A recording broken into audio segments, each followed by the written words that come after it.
Hello friends, welcome to my YouTube channel radiography learning. आज मेरे channel पे हम सब एक्सरे ट्यूब पे basis 25 MCQs top 25 MCQs question BTSC x-ray technician आगामी जो होने वाले उनके प्रिपरेशन के लिए पढ़ेंगे। चलिए तो हम MCQs क्वेश्चन सॉल्व करना स्टार्ट करते हैं। आज का पहला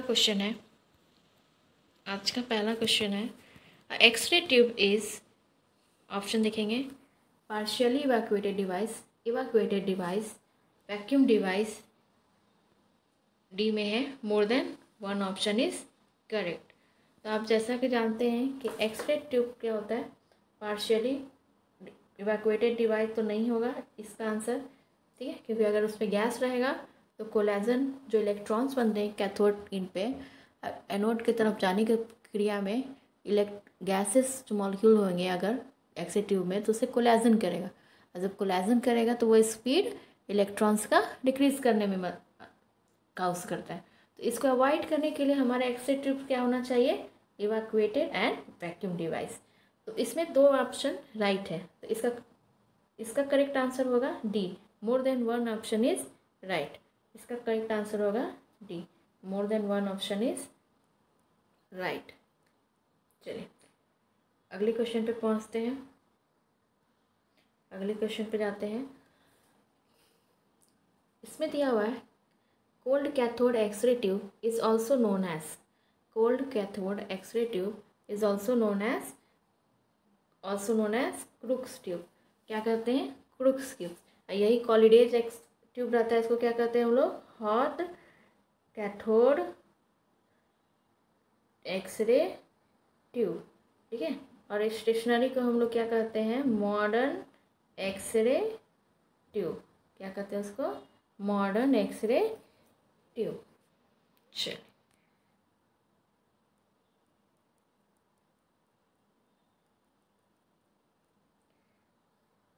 तीसरे क्वेश्चन पे आते हैं। Crooks tubes is invented bye, crooks tube का इन्वेंशन किसने किया था, क्रूक्स ट्यूब का इन्वेंशन 1870 में हुआ था। किसने इन्वेंट किया था, विलियम क्रूक्स ने।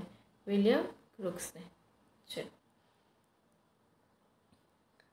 Next question, crooks tubes work on the principle of, यही एक ऐसा एक्सरे ट्यूब है जो कि पार्शियली इवैक्यूएटेड रहता है। क्या रहता है इसमें, पार्शियली इवैक्यूएटेड रहता है, ठीक है, पार्शियली इवैक्यूएटेड रहता है। इसलिए यहाँ वो किस प्रिंसिपल पे काम करता है, आयोनाइजेशन ऑफ गैस। किस पे काम करेगा, ionisation of gas.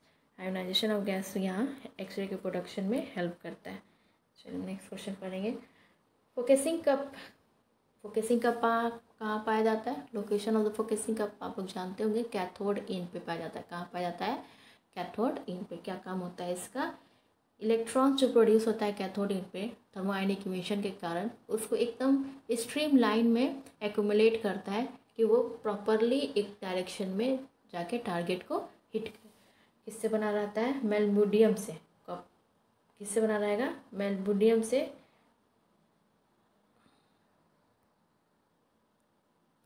Next, X-rays were invented by Roentgen on, William Conrad Roentgen ने 15 नवंबर 1895 में एक्सरे का प्रोडक्शन का इन्वेंशन किया था, जो कि उनको पता भी नहीं था कि वो रेज जो निकल रहा है उनके ट्यूब से वो एक्सरेज है। तो इसलिए उनका नाम क्या दिया था उन्होंने, एक्स मतलब अननोन, ठीक है ना। तो किस ट्यूब पे काम कर रहे थे, तो उसको कहा गया है, किस ट्यूब को कहा गया है, कैथोड रे ट्यूब। किसको कहा गया है, cathode ray tube. Next question पढ़ते हैं। क्रूक्स ट्यूब जो था, जिसको हम लोग कोल्ड कैथोड एक्सरे ट्यूब भी कहे थे, उसका एनोड मटेरियल किससे मेडअप रहता है, उसका एनोड मटेरियल प्लैटिनम से बना रहता है। किससे बनाता है, प्लैटिनियम से। चलिए, और यही अगर आपसे पूछे कोई कि उसका कैथोड इन किससे बना रहता है, कैथोड इन किससे बना रहता है, तो वो किससे बना रहेगा, अल्मुनियम से। किससे बना रहेगा, अल्मुनियम से। ऐसे तो हम जानते हैं कि विलियम कोनार्ड रॉन्टिजेन ने ही एक्सरे का प्रोडक्शन का आविष्कार किया था, बट पहले मैन, 8वां क्वेश्चन में देखिए क्या पूछा है, first man to produce x-ray कौन थे? Sir William Morgan. क्या थे? Sir William Morgan. इन्होंने प्रोड्यूस तो किया बट उन्हें पता नहीं था कि जो एक्सरे निकल रहा है, जैसे कि विलियम कोनार्ड रॉन्टजन को भी नहीं पता था, वो तो उन्होंने बाद में अपनी वाइफ मार्था के हाथों पे एक्सरे करके देखा उस रेस से, तब ना उन्हें पता चला कि हाँ ये एक ऐसा रे है जो कि एक फोटोग्राफिक इफेक्ट प्रोड्यूस करता है प्लेट पे। ठीक है, उससे पहले सर विलियम मॉर्गन ने एक्सरे का प्रोडक्शन किया था। ठीक है, इन्वेंट और प्रोडक्शन में अंतर हो गया, समझ रहे ना। प्रोडक्शन तो बहुत पहले ही हो गया, मगर इन्वेंशन कब हुआ उस प्रोडक्शन का? 1895 में। कौन किए थे? W Konrad Roentgen, that is William Konrad Roentgen. चलिए नेक्स्ट क्वेश्चन पे पढ़ते हैं। नेक्स्ट क्वेश्चन है, the type of current supplied to the x-ray tube is DC current. आपको आगे वीडियोस मिलेंगे, उसमें आपको एक्सरे जनरेटर पढ़ाऊंगी मैं। एक्सरे जनरेटर से कंपोनेंट्स, दो सर्किट्स होते हैं, high voltage circuit and filament circuit. तो उसी में बताऊंगी मैं कि फिलामेंट सर्किट में रेक्टिफायर्स होते हैं। ठीक है ना, तो किस प्रकार रेक्टिफायर्स का काम क्या होता है आपको पता है। रेक्टिफायर एक इलेक्ट्रॉनिक डिवाइस है जो कि एसी करंट को डीसी करंट में कन्वर्ट करता है, इसलिए हमारे एक्सरे ट्यूब्स के पास क्या जाता है? DC current. और ये इसका एडवांटेज भी है कि डीसी करंट में कोई फ्लक्चुएशन वोल्टेज चक्कर नहीं होता है, तो proper heating that is thermionic emission के लिए हमारा एक्सरे ट्यूब को डीसी करंट ही मैंडेटरी होता है। चलिए नेक्स्ट क्वेश्चन, हॉट कैथोड। आप देखिए, hot cathode tube is invented by, आपको पहले ही बोले थे, हॉट कैथोड ट्यूब किसको कहते हैं? किसको कहते हैं बताइए? कॉलीडेज। इसको कहते हैं कॉलीडेज ट्यूब को। ठीक है, कॉलीडेज ट्यूब को, तो नाम से ही सजेस्ट हो रहा है। देखिए इसका तीसरा आंसर सही होगा, विलियम ड्रेविड कॉलीडेज। विलियम ड्रेविड कॉलीडेज। इसका इन्वेंशन कब हुआ था? 1913 में। कब हुआ था इसका इन्वेंशन? 1913। चलिए नेक्स्ट क्वेश्चन पे पढ़ते हैं। Modern x-ray tube filament content dash to increase the release of electron. देखिए बहुत अच्छा क्वेश्चन है ये।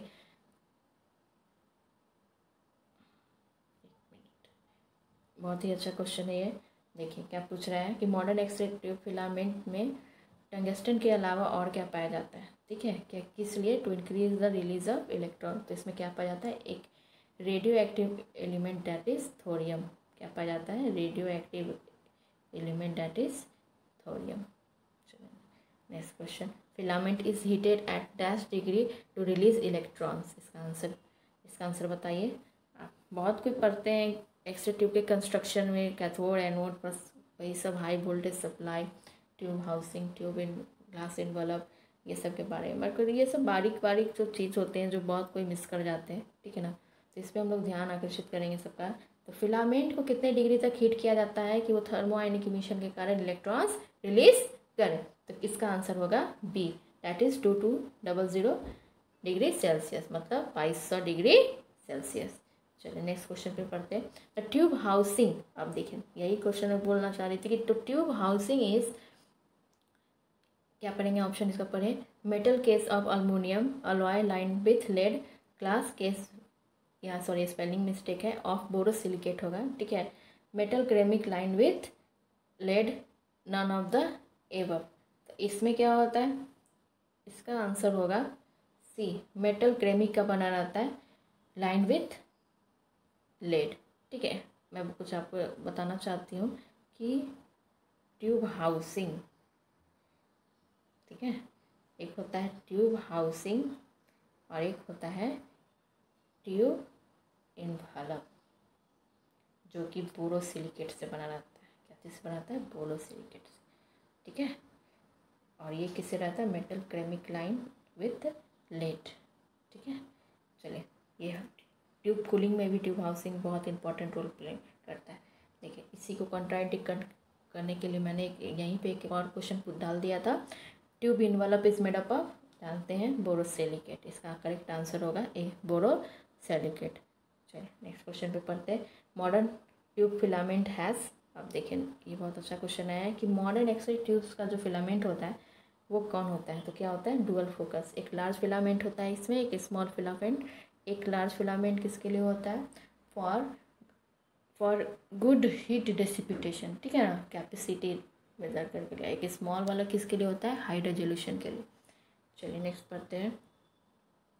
The degree of bevelling of the rotating anode is, कितना रहता है, 15 से 20, कितना रहेगा, 15 से 20।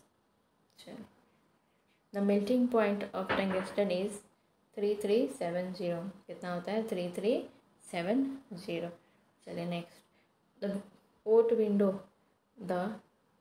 विंडो ऑफ एक्सरे ट्यूब, जहाँ से कि एक्सरे हमारा एक्सरे ट्यूब से निकल के डायग्नोस्टिक इमेजिंग में अपना रोल प्ले करता है, तो वो पोर्ट विंडो कहाँ से बना रहता है, जिसके नीचे कॉलीमेटर भी लगा रहता है ट्यूब हाउसिंग के बाद, तो उस किससे बना रहता है, वो बेरेलियम विंडो, क्या रहता है, ये बेरेलियम विंडो। अब पूछ रहे हैं, anode angle is directly proportional to field coverage, effective focal spot, power loading, image quality, किस पे डिपेंड करेगा, फील्ड कवरेज पे। जितना ज़्यादा एनोड एंगल होगा उतना ही ज़्यादा फील्ड कवरेज होगा।